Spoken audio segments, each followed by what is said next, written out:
Olá, pessoal. Mais uma vez, bem-vindo ao Pangeia Cast. Comigo, novamente, minha amiga Thaís. Tudo bom, Thaís? Tudo ótimo, sempre muito bom estar aqui na bancada do Pangeia Cast. De volta, né? A nossa dupla. É porque nós somos três aqui, na verdade, na apresentação, né? Eu, Thaís e Davi, a gente vai se revezando. E eu sempre gosto de frisar que o nosso Pangeia Cast, ele é fenomenológico. A gente não prepara roteiro, então a gente vai de acordo com o fluxo que vai surgindo, né? A cada pergunta, a cada resposta. E tem dado muito certo, né? E vamos continuar assim. Então, minha amiga Thaís, apresente a nossa convidada, por favor. Hoje a gente está aqui, né, no Pangeia Cast, mais um episódio com muito conhecimento para falarmos sobre psicologia e mundo do trabalho, né, entender um pouco os desafios atuais, as perspectivas de mercado. E a gente não tinha como convidar outra pessoa, senão a nossa parceira do Instituto Pangeia, a professora Ana Flávia Moura Carvalho, que é psicóloga, mestra em psicologia pela UFMA, atualmente professora da Universidade Selma. E do Pangeia. E do Instituto Pangeia, né, que tem levado essas discussões sobre psicologia organizacional. E aí a gente está aqui. Ana Flávia, é um prazer te receber. Muito bom que você tenha, que maravilha, aceitado aí o nosso convite. E aí eu queria começar, né, já te pedindo para contextualizar para quem está nos ouvindo, né? Não sei, contar um pouco da tua trajetória, se tu te sentir à vontade, mas já contando aí para os nossos ouvintes a importância dessa área, né? Assim, o que é de fato a psicologia organizacional e do trabalho. Certo. Bom dia, gente. Muito obrigada pelo convite. É um prazer estar aqui conversando um pouco com vocês, trocando um pouco de experiências acerca, né, da psicologia e o mundo do trabalho, né, como tu nomeaste. Eu sou psicóloga há 17 anos e desde a graduação eu já tinha interesse pela área organizacional do trabalho. Surgiu assim muito por acaso, então naquele tempo era muito difícil conseguir estágio. E aí foi o primeiro estágio que eu consegui, extracurricular, nem tinha bolsa, não era formatado como hoje, né, pela lei do estágio. E eu fui mais pela curiosidade, pela inquietação, né, de conseguir uma experiência, e de lá para cá nunca mais me afastei. Né? Transitei por outras áreas, pela área da saúde, pela área hospitalar, uma breve passagem pela área jurídica, mas acabei findando na docência e nas pesquisas voltadas para a psicologia organizacional do trabalho. E com o tempo tem sido uma área que tem crescido muito. Na verdade, assim, sempre foi uma das áreas que mais empregou, né, egressos, aqui em São Luís, Maranhão, de forma geral, né? Então sempre teve ali entre uma das áreas que mais empregou. E de um tempo para cá tem, inclusive pelos dados, né, alarmantes que a gente vem vendo crescendo ao longo do tempo, tem se tornado, né, para além dos processos organizacionais, né, focando também na saúde mental do trabalho. E aí essa relação não tem como a gente desconsiderar. E aí eu venho desde a pesquisa do mestrado, mais especificamente 2018, estudando um pouco os efeitos da aceleração na saúde mental do trabalhador. Então sempre foram temas aí que estiveram presentes nos meus estudos, nas minhas pesquisas. Sempre foi uma área de interesse, né? Sempre foi. Ana, eu fico me perguntando, né, às vezes, como você disse, esses dados alarmantes da realidade que a gente vive no cenário contemporâneo, né? Essa corrida pela produção, essa questão da busca por uma performance cada vez maior e melhor, né? Isso tudo tem impactos na subjetividade, né, humana, enfim.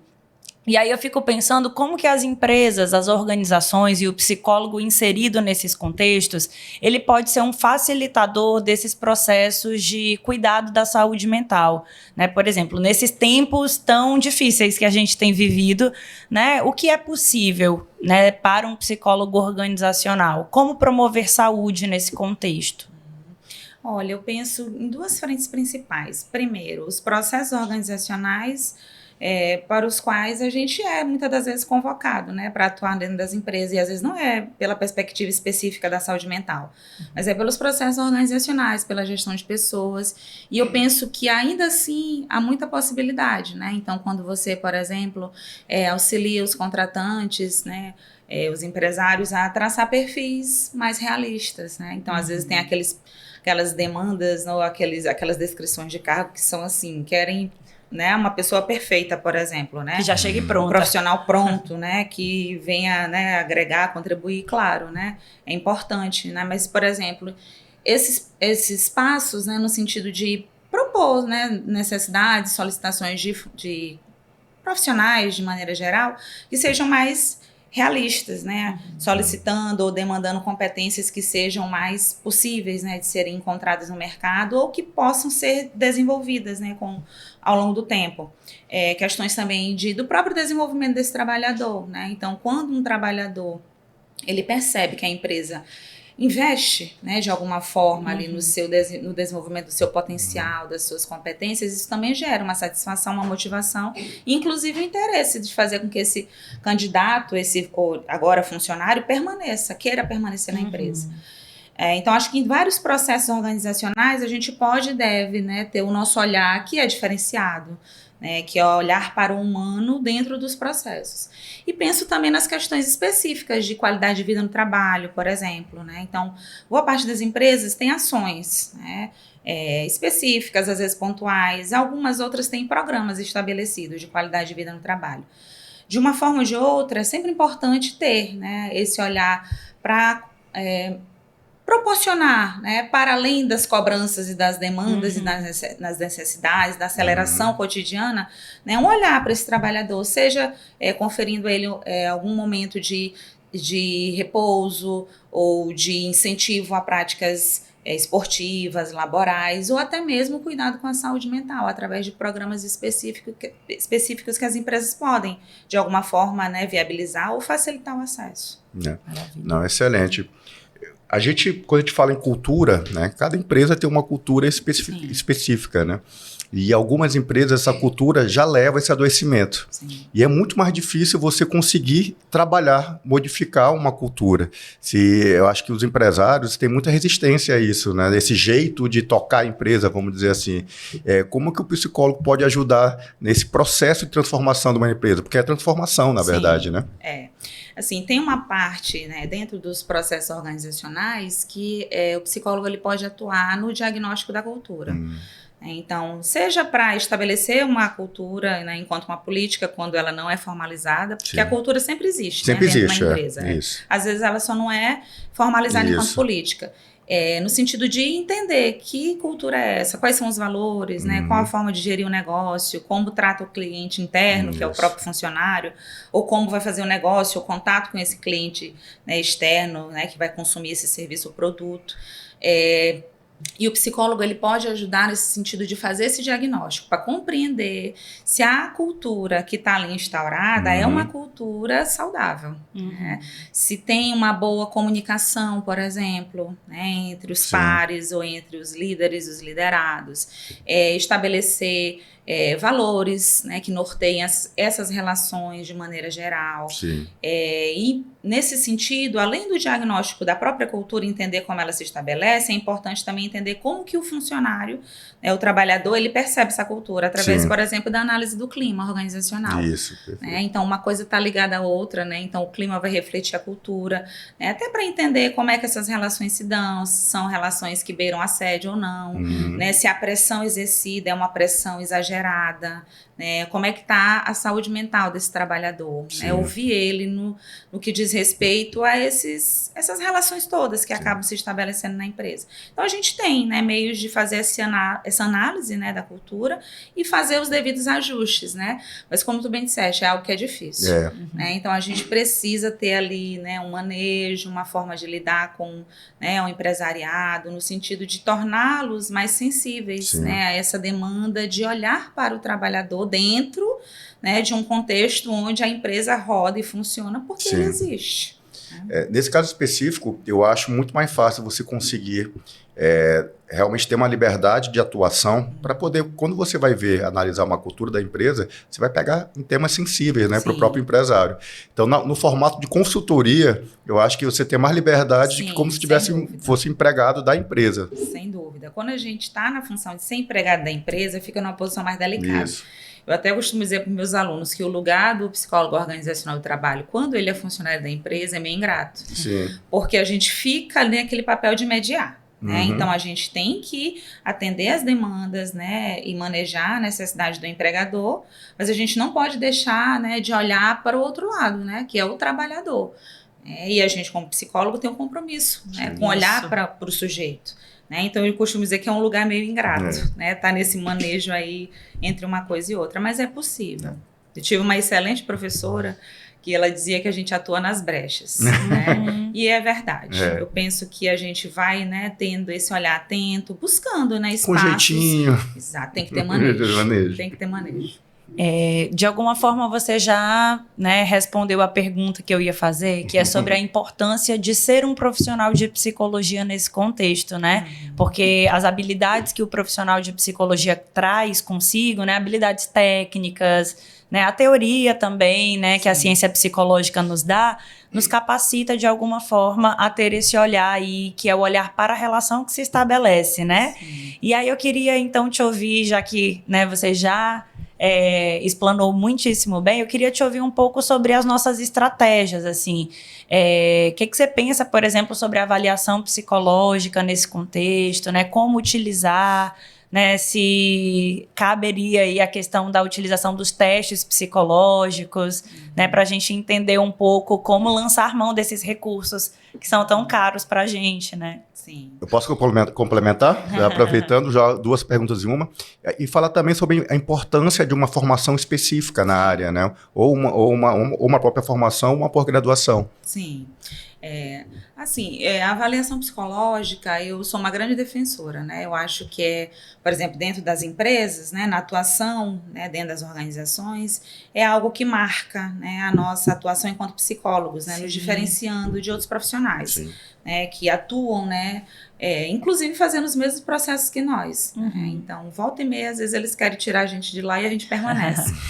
Então, eu acho que é algo que consolida, né, dá uma segurança, né, se bem utilizado, né, com responsabilidade, né, como prevê o nosso código de ética, né, que você tenha domínio, né, tem expertise para fazer uso desses instrumentos, né, dos testes psicológicos, né, mas eu penso que é extremamente importante, não só no recrutar e selecionar, né, no selecionar especificamente falando, que é onde é mais reconhecido, digamos, né, o uso de testes psicológicos, mas não só.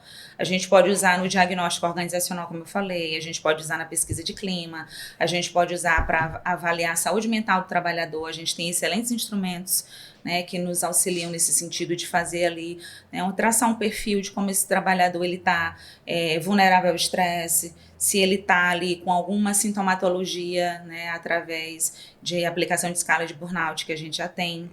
Né? Então, para desenvolver, inclusive, esse trabalhador, né, dentro de um plano de desenvolvimento, né, que a empresa pode propor. Então, tem várias possibilidades, né, para além ali daquelas práticas reconhecidas, né, mais antigas, né, do recrutar ali e selecionar especificamente. Né? Sobre essa aplicação, né, na etapa da seleção, especificamente, né, que você pensa sobre a aplicação desses testes psicológicos de forma coletiva? Porque às vezes existem alguns processos seletivos que são muito amplos, né? Então, no recrutamento, se recruta ali muitos profissionais ou muitos candidatos, e aí a etapa da seleção vira uma coisa, né, gigantesca, e algumas empresas acabam optando por essa seleção ou essa fase da seleção com a aplicação de testes psicológicos de forma coletiva.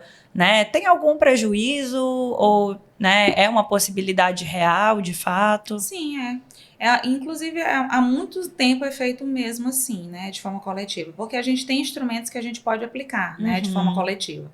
E, como eu falei antes, eu super defendo, eu acho que tem que ser utilizado, sim, porque nos ajuda a ter, né, uma tomada de decisão mais embasada, né, conhecendo melhor o perfil daquele, né, pretenso funcionário, né, e que existe, né, muitas possibilidades nesse sentido. Mas não só teste psicológico, então a gente pode utilizar outros métodos e técnicas, né? Então, uma entrevista, né, muito bem feita, também nos dá muitos subsídios para conhecer, né, aquele candidato, apesar de que naquele momento, né, ele está ali gerenciando a impressão, né, mas a gente, com um manejo, né, que a gente aprende com o tempo, a gente consegue identificar, sim, aquilo que é constante, né, no perfil daquele candidato. As próprias dinâmicas de grupo, os testes situacionais, né, ajudam a gente a perceber também com mais segurança o perfil desse trabalhador. Sim. E o teste, ele vai dar um elemento a mais, né? Quando a gente utiliza ele da maneira adequada, volto a dizer, existem instrumentos que podem ser aplicados de forma coletiva e aí nos auxiliam, né, nesse processo. Não pode ser a única fonte. Né? A gente tem que combinar com outros métodos e técnicas para a gente poder, né, dar ali para o solicitante final, que é quem vai tomar a decisão final, elementos que mostrem quem é aquele candidato, né, que competências ele apresentou, né, qual é o perfil comportamental que ele apresentou naquele momento do processo seletivo e a partir disso ele poder tomar uma decisão mais acertada também. Maravilha. E agora tu formação, é importante. Perguntar sobre a questão da formação. Isso. Eu pego muito no pé em relação a isso, por quê? Porque é muito comum os alunos, às vezes alguns profissionais, não darem muito valor para a área organizacional do trabalho, achando que qualquer um, né, pode desenvolver as práticas dessa área. E eu costumo dizer que qualquer um pode fazer qualquer coisa, né? Se vai fazer bem feito, com segurança, né, com ética, com respaldo, é outra história. Então, eu penso que, como qualquer área da psicologia, a gente tem muito um arcabouço teórico enorme, muitos teóricos com práticas reconhecidas, né, com teorias dentro, né, da psicologia organizacional do trabalho que precisam ser levadas em consideração no momento da formação, sim. Então, a gente precisa ter... A nossa prática, a nossa formação é generalista, né? Então, de alguma forma, ela nos respalda. Se você tem interesse, né, tem ali alguma oportunidade inicial, ela, de certa forma, nos respalda. Mas é sempre importante investir em formação. Sempre. Então, tem pós-graduações na área, tem cursos de formação, cursos de atualização. Então, por exemplo, eu quero trabalhar com testes psicológicos, né, no âmbito das organizações, então eu preciso conhecer esses instrumentos, até para que eu possa investir, né, na compra, na utilização deles, seja com uma consultoria independente, ou seja, atuando dentro de uma empresa, né? Então, demonstrar a importância, a necessidade, né, da compra, da aquisição de certos instrumentos. Mas o fato é que a gente nunca para de estudar, né? Então, eu, como falei, me formei há 17 anos. Então, a gente destacou aí na minha apresentação o mestrado, mas eu tenho um monte de pós-graduação. Eu nem digo, porque é muita coisa. Fica muito longo. Fica. Eu sou inquieta. E aí, é importante a gente investir, sim. Então, a gente tem documentos da Sociedade Brasileira de Psicologia Organizacional do Trabalho, que, por exemplo, nos indica competências que o psicólogo que vai atuar nessa área precisa ter, competências técnicas e competências comportamentais, pessoais. Então, assim, é um trabalho que não finda nunca, né? Investir em atualização. Então, a gente precisa ter essa base teórica, técnica, né? A expertise para a gente poder colocar isso em prática, né? E marcar, né, a nossa atuação nessa área como uma atuação sustentada, né, com reconhecimento e com segurança. E aí a gente se diferencia, né, de outras pessoas que atuam nesse contexto também. A gente, no Pangea, dois pontos. A gente preocupa muito com essa questão da formação, da qualidade, porque a gente acredita realmente que você fazer uma formação específica, fazer uma pós-graduação, até mesmo um curso de curta duração, te habilita realmente a ser um melhor profissional. Isso eu não tenho dúvida nenhuma. E assim, no próprio Pangea, nós fazemos a seleção de alguns colaboradores. A diferença quando a gente faz o teste certinho, como tem que fazer, com dinâmicas, com avaliação, é impressionante, sabe? A qualidade, você traça um perfil, olha, eu quero um profissional assim, assim, assado. Cara, encurta o caminho, te entrega a pessoas que têm aquele perfil que você está procurando. E eu acho isso fantástico, é quase uma artezinha lá. Eu falo muito para o Elias, né, que trabalha com ele. Eu falei, Elias, é impressionante, a gente traçou um perfil e veio 4 pessoas com o perfil que a gente estava querendo. A gente ficou até na dúvida de quem contratar. Isso é um problema que o recrutamento bom, né? Muito bom. E assim, e é muito além disso, né? Porque Sim. quando você fala em psicologia organizacional do trabalho, você pensa muito no RH, Sim. né? Mas é muito além disso. A gente viu a possibilidade de consultoria, a possibilidade de várias atuações dentro da própria empresa, e da empregabilidade, que eu acho que isso é fundamental, né?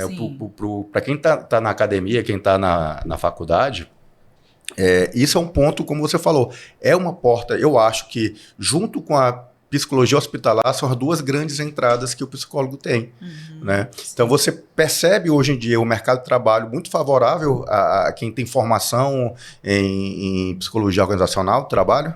Percebo, João. E como a gente estava falando, né, um pouquinho antes de começar a gravar, com esses dados, né, das últimas pesquisas saindo, né, o levantamento que foi feito, né, então quase 500 mil brasileiros se afastaram, né, por problemas relacionados, né, à saúde mental e trabalho. Sim. Então, mais que nunca, eu penso que a gente tem aí um caminho, né, muito promissor na área organizacional do trabalho. Porque, infelizmente, esses dados são alarmantes, né? São muito preocupantes, mas como a gente estava discutindo ainda há pouco, com certeza é bem mais do que isso. Né? Então, dados subnotificados, né? Então, demonstra o quanto que é importante, desde as práticas, né, do RH, como a gente fala, né, dos subsistemas de gestão de pessoas, até cuidar, né, de forma mais efetiva da saúde mental desse trabalhador, né? O quanto que a gente tem possibilidade de atuação dentro dessa área. Sim. E aí, com esses dados, né, um pouquinho antes dele saiu a atualização da NR1, norma regulamentadora 1, que trata disso. Agora, essa norma já existe desde a década de 70, mas agora com a atualização, ela traz para os riscos psicossociais do trabalho. Sim. Ou seja, então, se entendendo, né, chamando atenção para que os aspectos psicossociais têm impactado na saúde das pessoas dentro, né, da sua relação com o trabalho. Então, agora, né, toda e qualquer empresa vai ter que ofertar, né, práticas preventivas e de promoção à saúde mental do trabalhador. Algo que, se a gente pensar, desde sempre deveria ter existido, né? Mas, infelizmente, nem toda empresa ou todo empregador consegue perceber isso como um investimento. Isso. Investir na qualidade de vida, na saúde, de maneira geral, do seu trabalhador, seja físico ou mental. Então, a NR1 vem trazer essa obrigatoriedade. Então, mais do que nunca, o campo está aí, né, em aberto, crescimento, né, está em crescimento, está em crescente avanço. E quem tem interesse, né, quem gosta da área, eu acho que mais que nunca a gente tem aí um longo caminho pela frente, né? Muitas possibilidades. Se a gente pensar, por exemplo, em São Luís, tem mais de 100 mil empresas, né? Então, há muita demanda, há muita necessidade. Então, o cenário, né, que se coloca e a quantidade de organizações, né, que a gente tem, né, na nossa cidade, né, então, com certeza, a gente tem muito campo para atuar. Você vinha falando, né, sobre os impactos desses aspectos psicossociais na saúde mental, né? E o trabalho é uma das nossas fontes de sentido, né? A gente veio aí de um século onde a promessa era de que o trabalho dignificaria o homem, né? E aí agora, com o avanço do capitalismo de consumo, essa lógica, né, da produção a todo custo, né, muitas pessoas sentem, né, que o trabalho, ao invés de dignificar, tem adoecido, né? O trabalho tem feito as pessoas caírem, né, em situações aí de depressão, ansiedade, né, e o burnout. Então, só para a gente entender um pouco, né, como é que a gente saiu dessa lógica de um trabalho que vai me trazer sentido para essa ideia do trabalho que, ao invés de não me realizar, ele ainda me adoece, né? O que está por trás disso? Eu não sei se eu sei responder isso. Não sei se eu consigo. É muito complexo, né? É muito complexo. Tu estava falando, eu estava pensando aqui, são muitos fatores, né? Então, desde que existe a humanidade, existe trabalho. Sim. Né? Se tornou emprego, né, com a industrialização, e de lá para cá a coisa só acelerou, né? Então, foi só mudando o formato. Sim. Então, muito desse aspecto, né, de que o trabalho dignifica é no sentido religioso, né, no sentido de fazer com que as pessoas se fixassem as exigências, as demandas ali trazidas, né, pelo trabalho, pelos empregadores, no sentido de não questionar, né, se submeter. E se a gente pensar, a gente vive muito dessa lógica até os dias de hoje.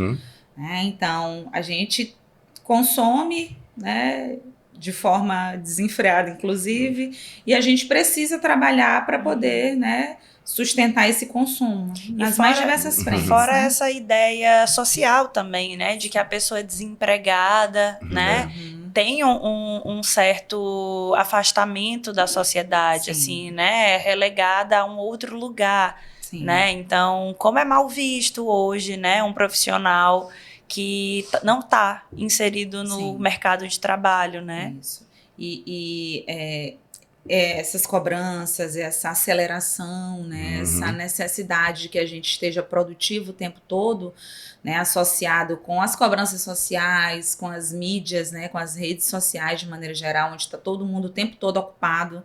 Né, então, isso vai causando ainda mais, né, um panorama nocivo, né, prejudicial para a subjetividade. Então, a gente acaba tendo que se curvar, se flexibilizar essas necessidades, né, essas demandas no mercado de trabalho. Porque uma vez a gente no não trabalho, né, que está desempregado, a gente perde, inclusive, né, um valor social, como uma identidade, falando. né? Perde uma identidade, né? Então, muitas das vezes, né, na sociedade capitalista, né, com essa intensa ideia do produtivismo, a gente só tem valor, né, infelizmente, quando está sendo produtivo. Sim. Quando a gente está no ócio, ou no não trabalho, desempregado, até mesmo aposentado, a gente perde esse valor social, infelizmente. Então, o que fazer diante disso? Né? Então, o primeiro passo é entender que a gente, né, precisa de pausas. Precisa de pausas. Né? Então, se a gente não começar a entender que em momentos, né, em situações fora do horário de trabalho, a gente precisa ter pausas. Agora é complicado porque até fora do espaço de trabalho a gente sempre está na lógica do mercado. Né? A gente está se capacitando, a gente está buscando, né? As redes sociais agora, né? Que todo mundo quer profissionalizar a sua rede social, isso. Né? Então, acho agregar que um valor. A gente precisa retomar o sentido de que as pausas são necessárias, o olhar para a gente mesmo, né? Enquanto sujeito, para além do espaço de trabalho, a gente precisa encontrar formas de resgatar outros vínculos, por exemplo.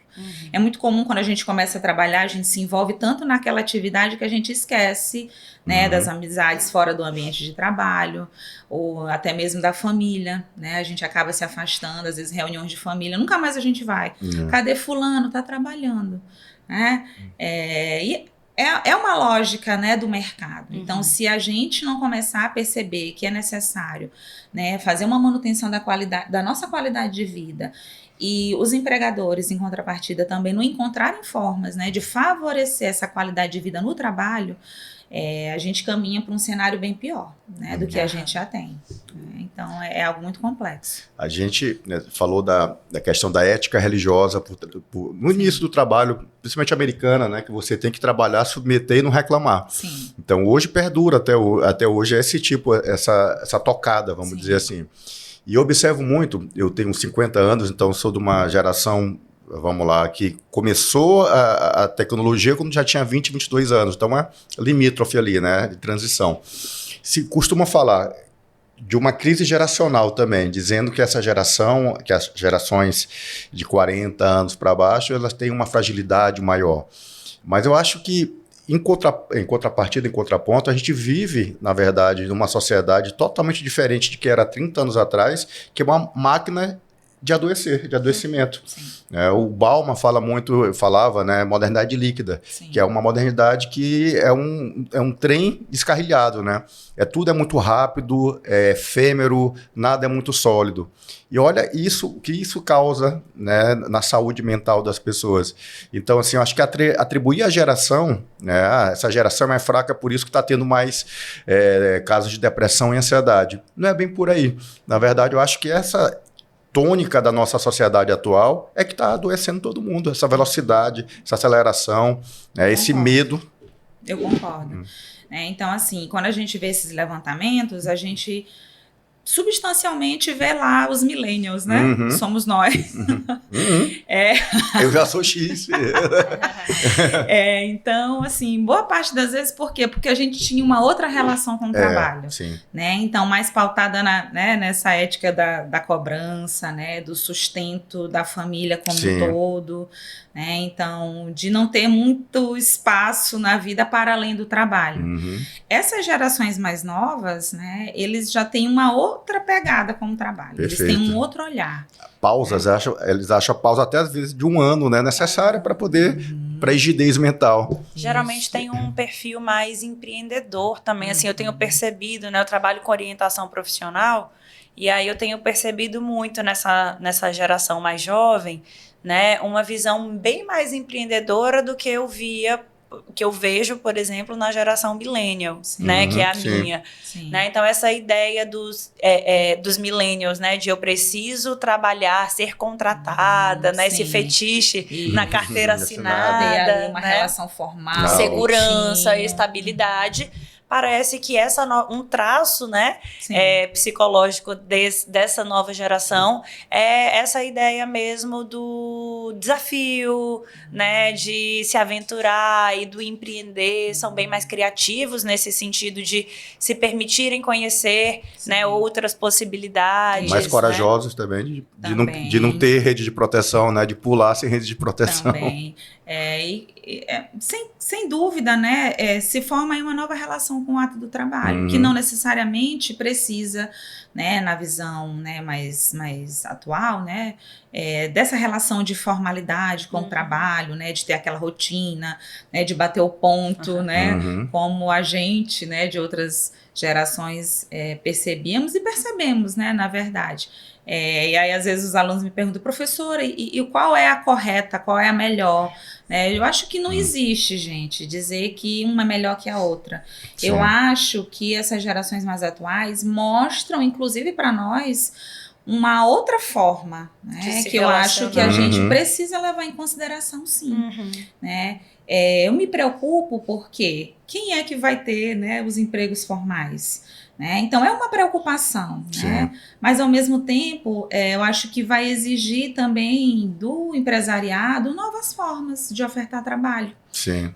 Isso pode ser para poder atrair, né, essa geração. E pode favorecer a saúde mental, né? Então, um ritmo menos acelerado no sentido, né, daquela rotina, daquela correria, né, daquelas metas inatingíveis. Então, forma-se aí um novo olhar, né? Sim. Eu penso que pode ser, né, muito favorável, né? Então, mesclar as duas coisas, um contraponto, né? Nem tanto, né? Porque nem todo mundo vai virar empresário, mas também, né? Não manter aquele modelo rígido, né, anterior. Eu acho que a gente pode e deve olhar, né, com bons olhos, no sentido de tentar fazer mesmo um contraponto em relação a isso. Uma vez que todos precisamos trabalhar, né? Novas profissões têm surgido também, né? Tem uma pesquisa, não sei se foi da Forbes, tem um tempo já que eu olhei, mas que dizia assim que as profissões do futuro, né, as profissões que serão mais famosas daqui 10, 20 anos, são profissões que não existem, né? Que nós aqui que estamos nesse mundo, nós não conhecemos as profissões que serão que demandarão mais mão de obra no futuro. Então tem essa mudança assim de que as certezas, né, desse mundo, elas estão todas caindo. Então parece uma nova revolução. Perfeito. Né? Só complementando, a gente tinha até falado um pouco de IA, né, inteligência artificial antes disso. Olha a insegurança que isso traz para quem está entrando no mercado de trabalho agora. Porque a minha opinião é que daqui a uns anos o trabalho cognitivo repetitivo ele vai ser feito para máquinas. E o profissional ele vai ter que esmerar as suas habilidades humanas mesmo, né, para poder ter essa inserção no mercado de trabalho. Mas isso gera uma incerteza, gera um problema e que afeta a saúde mental, né, de quem está entrando no mercado de trabalho agora ou quem já está também no mercado de trabalho. Com certeza, a gente estava falando um pouquinho disso antes, né? O quanto que isso é é o futuro, é o presente, futuro, né? E mais ainda o futuro. Vai impactar, né, nas novas profissões que estão surgindo, né, no que ainda está por vir, mas impacta nas profissões, né, nos empregos que já existem. Então a gente precisa olhar para isso, né, que é algo que está aí colocado e que não vai se alterar, não tem volta, né? É só daí para frente. E a gente precisa, de fato, né, ir se adaptando a isso, conhecendo, né, buscando integrar, né, isso nas nossas práticas. Não demonizar, né? Mas não tentar entender. Mas tentar entender, se aproximar. Eu não quero nem ver esse negócio de chat GPT. Não pode. Não né? pode, Como é hoje que eu, como docente, por exemplo, né, É claro, vou dizer que não quero ver isso? É claro que eu tenho que ver, inclusive eu tenho que trazer isso para dentro da minha sala de aula. Perfeito. Né? Então, como é que eu posso usar isso a meu favor? Né? Posso passar tarefas, atividades, né, para os alunos? A gente estava falando agora há pouco, né? Bora pedir, né? Então, o conceito tal que eu vou trabalhar, vamos embora, gente, abre o chat GPT. O que, né, pede que ele gere o conceito sobre isso e vamos aqui discutir. Né? Vamos comparar com os autores antigos, né, com novos autores. Então, a gente precisa, né? Se a gente pensar, tu estava falando, né, que parece uma nova revolução, é uma nova revolução. Né? Então, a gente falava até um tempo atrás da quarta revolução industrial, né? Eu acho que a gente está aí, né? Nessa quarta, nessa quinta revolução, com a tecnologia de ponta, com a inteligência artificial, em todas as áreas. Umas, né, mais impactadas diretamente, se a gente pensar na questão do marketing, né, da publicidade e propaganda, né, nos designs, por exemplo, né, tem um impacto muito, né, muito grande em relação a isso. Mas, por exemplo, eu acabei de falar, o professor, né, o psicólogo que a gente estava falando também ainda há pouco, né, a competência humana, né, eu acho que isso que só a gente tem da interação é que vai fazer a diferença. Perfeito, então a gente precisa se preparar melhor, né, para isso, tecnicamente falando, e nos aspectos pessoais mesmo, né? Então, como que eu vou lidar com isso que é estranho para mim? Né? Então, que impacto isso vai trazer para mim enquanto profissional? Então, acho que a gente precisa se aproximar aprendendo e também fazer essa reflexão, né? De se adaptar, né? Se permitir, né? Ter coragem, né? De se adaptar a essas novas demandas, né? Que estão aí, que a gente não pode negar, né? A existência, né? E a sua consolidação. Eu estava esse final de semana em São Paulo fazendo um curso de inteligência artificial para negócios. E o que eu achei interessante é que todo mundo estava lá, né? Eram só empresários. A preocupação ou a intenção não era diminuir a quantidade de funcionários, era prestar um serviço melhor através da inteligência artificial.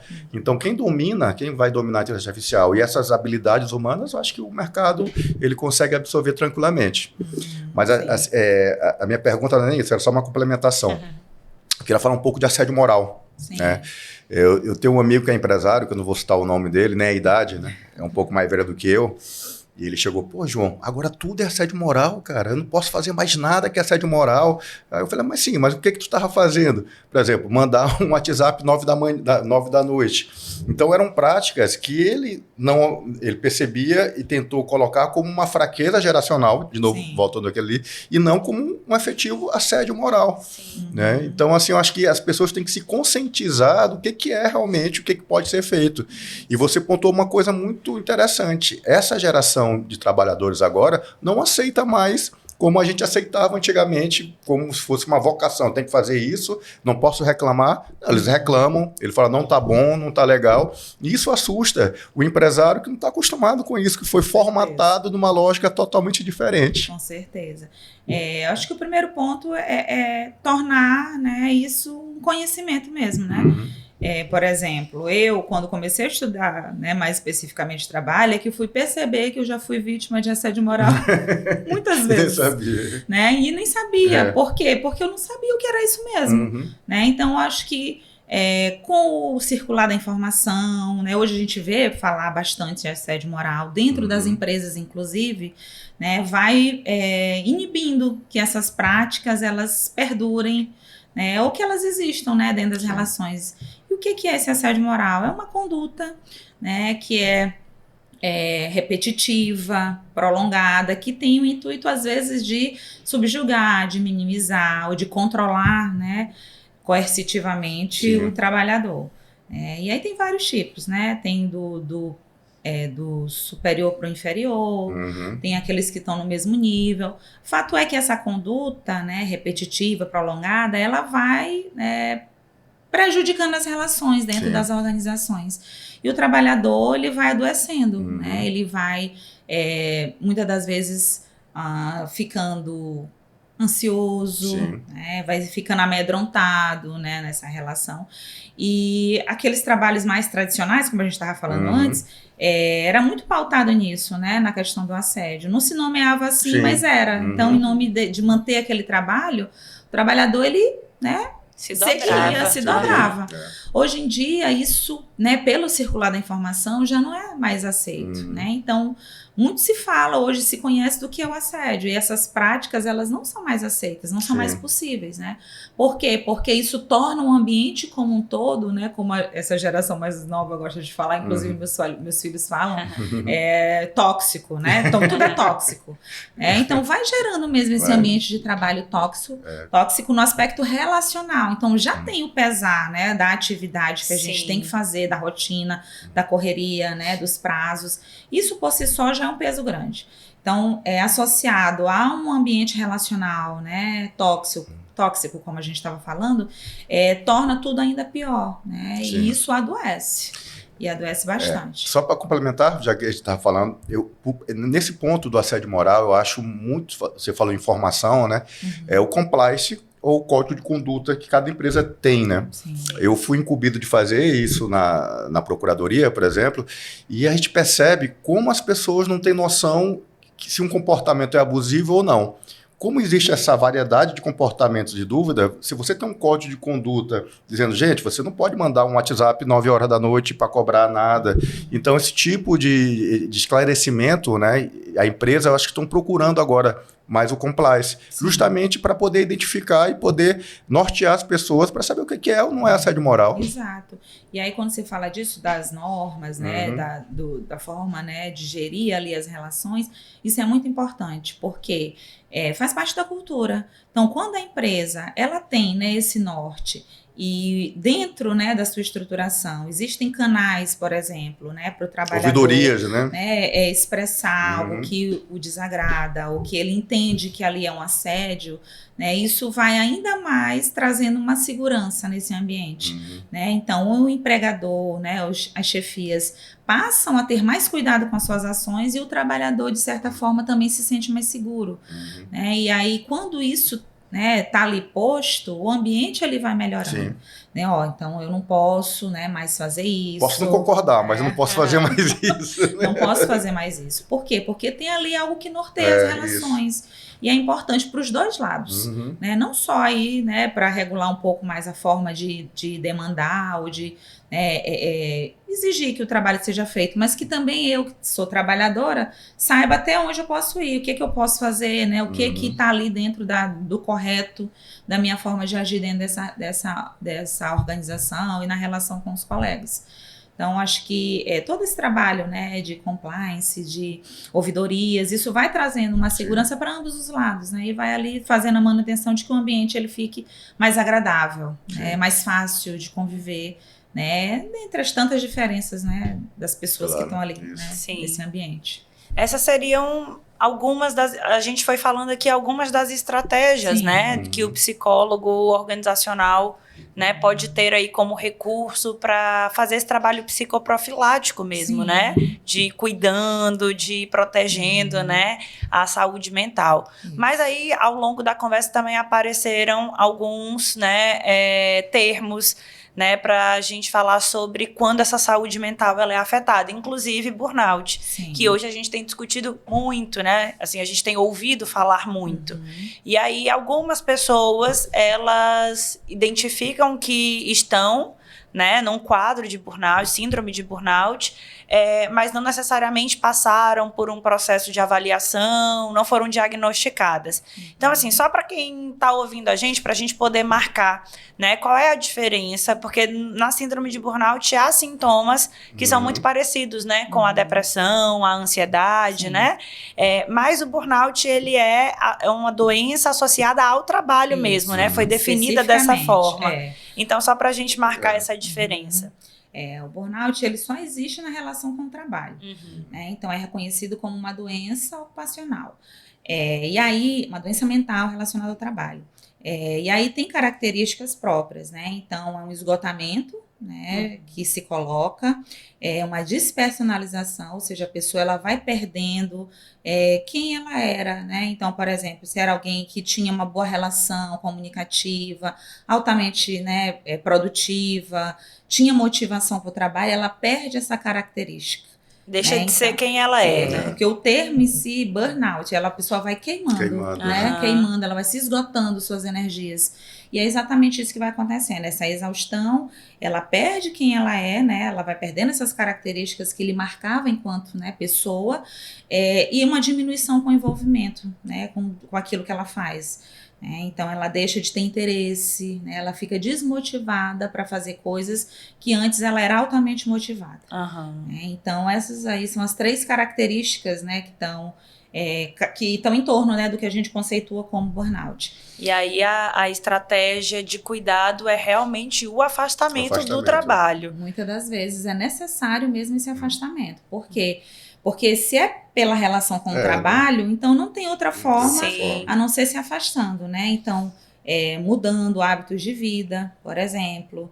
Então, às vezes, um tratamento farmacológico é necessário, né, pela gravidade, né, desses sintomas e pelas comorbidades. Então, às vezes, por esse quadro, né, desses sintomas que eu acabei de falar, as pessoas podem desenvolver uma depressão, então uma comorbidade aí esse quadro, ou até mesmo uma síndrome do pânico, enfim, outras, né, às vezes o alcoolismo é uma estratégia aí, né, de suporte, entre aspas, né, a essas características todas, né. Sim. E o afastamento, como a gente falou, então se afastar, buscar atendimento psicológico, né, uma psicoterapia, muitas das vezes um atendimento psiquiátrico também pela questão, né, da gravidade dos sintomas, e mudar hábitos de vida, né, então fazer uma reorganização de estratégias psicossociais mesmo, né, e às vezes esse trabalhador ele nem consegue voltar para esse espaço pro mesmo trabalho. ambiente, né? Não, isso que eu ia falar, que às vezes também o setor, ele tem uma empresa que tem vários setores, ele foi para um setor que especificamente esse setor está adoecendo ele. Às vezes você faz essa transformação para um outro setor, outra unidade, e já você consegue refrear isso. Mas o que é importante é você se afastar daquilo que está trazendo o burnout, né? Isso. Pelo menos, né, durante um tempo, para poder, né, ter uma melhora significativa dos sintomas, e às vezes há um retorno, né? Então, às vezes que você fala de mudar setor, é uma readaptação. Então, algumas empresas têm a sensibilidade, né, de propor e tentar essas estratégias de mudanças. Às vezes dá certo. Às vezes o trabalhador ele consegue ali desenvolver outras relações com o próprio trabalho, com as pessoas, de uma maneira mais saudável em outro setor. Às vezes em uma outra unidade, a empresa tem, sei lá, várias filiais, né, então vai para uma outra unidade. Então, algumas vezes essas estratégias dão certo e às vezes não. Então depende de cada caso. Fato é que é uma doença. Precisa ser observada com cuidado, precisa ser tratada, né, para que a vida, né, possa prosseguir, apesar, né, de uma relação que naquele momento adoeceu.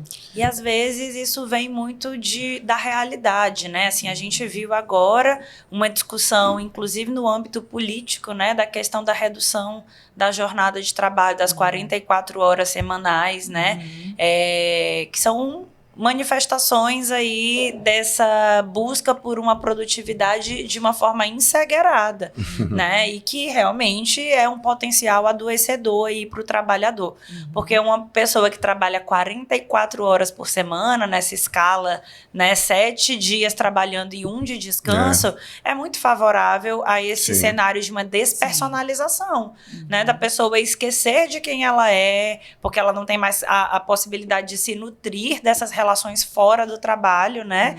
E muitas dessas pessoas são as que, de alguma forma, não são tão bem remuneradas, né? Estão ali porque precisam, né? Então, acho que é isso que a gente vinha dizendo, de como o cenário macro, ele também é um fator preponderante para esses adoecimentos, né? Não é o indivíduo que está falhando, né? Porque ele não consegue lidar com o trabalho. É um sintoma é um contexto mesmo, maior, né? algo muito maior. É um contexto muito E maior. aí, às vezes, os alunos me perguntam, professor, o que que a gente faz diante disso? Eu digo, uma primeira coisa é a gente tomar consciência, né? Perfeito. Tomar consciência, olhar para essa relação com o trabalho de uma forma mais crítica. Claro que quando a gente está, né, numa relação privilegiada, né, com o trabalho, de você poder escolher, Sim. né, de você poder, né, já estar nesse patamar é uma outra história. Sim. Agora, se a gente pensar na maioria da população brasileira, está nesse trabalho aí desse regime, né? Da escala 6x1 que querem, né, manter a todo custo. Né? E aí algumas experiências, né, piloto, mostra que a produtividade ela se mantém em outras escalas. Às vezes até aumenta, na verdade. Às vezes aumenta. Por quê? Porque há um respiro, né, no meio aí da loucura do trabalho, que nem, né, diria desde um dos autores, né, aí da psicodinâmica do trabalho. Então, o trabalho, se a gente não, né, enxergar, né, de uma outra forma, ele vai nos adoecer sim. Claro que junto com uma série de outros fatores também, né? Então, a maioria da população está nessa escala, né? Então, ela não consegue, né, escolher, né, sair, com o que ela vai fazer, com o que ela vai trabalhar, quantas horas ela vai desenvolver sua atividade. Ela não pode. Por quê? Porque não tem opções. Não tem opção. Né? Não tem opções. Ela quer se manter naquele emprego que ela está, seja ele adoecedor ou não. Por quê? Porque é o sentido da subsistência mesmo. Então, quando a gente está numa outra posição, inclusive na formação, né, por uma escolha profissional, a gente tem que olhar, inclusive, para essas pessoas. Porque esse aqui é o nosso público. Verdade. Eu digo para os meus alunos, em qualquer ambiente da psicologia que você for atuar, o trabalho ele vai estar lá. Sim. Impactando as relações daquela pessoa, seja no teu consultório sozinho, seja lá dentro do hospital acompanhando um filho, um pai. Sim. O trabalho vai estar ali como algo preocupante, central, necessário na vida das pessoas. Perfeito. Então a gente não pode deixar de olhar para esse cenário e para os efeitos que ele traz na vida da gente. Eu tenho muitas perguntas, mas o tempo está quase acabando, mas ainda tem, sempre assim, muitas perguntas. Mas uma coisa que a gente estava até conversando em off aqui também, é a respeito do preconceito, né, de quem pede afastamento por depressão, ansiedade, burnout. Os colegas e os próprios empresários, né, começam a fazer um assédio que é velado, né? Que é assim, olha, essa pessoa se afastou assim e na primeira oportunidade demite essa pessoa. Então, acho que é importante o trabalho do profissional dentro da empresa também em conscientização de que a depressão, a ansiedade, burnout e outras são doenças que têm que ser levadas a sério, né? Sim, com certeza. A gente estava falando, né, dessa questão do preconceito que é gerado, né, porque às vezes não se acredita, né, que aquela pessoa, não, mas ela tá tão ela bem, sorri.